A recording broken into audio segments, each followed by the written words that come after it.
नमो देव्यै महादेव्यै सिद्ध्यै शान्त्यै नमो नमः शुभायै देवसेनायै षष्ठीदेव्यै नमो नमः वरदायै पुत्रदायै धनदायै नमो नमः सुखदायै मोक्षदायै च षष्ठीदेव्यै नमो नमः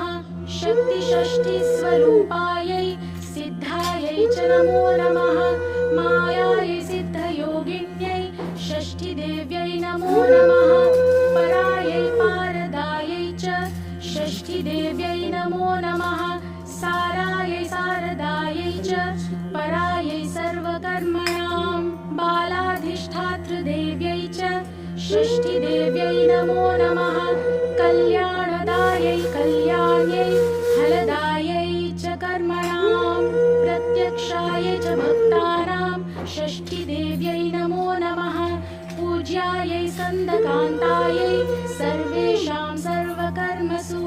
देवरक्षणकारिण्यै षष्ठीदेव्यै नमो नमः शुद्धसत्त्वस्वरूप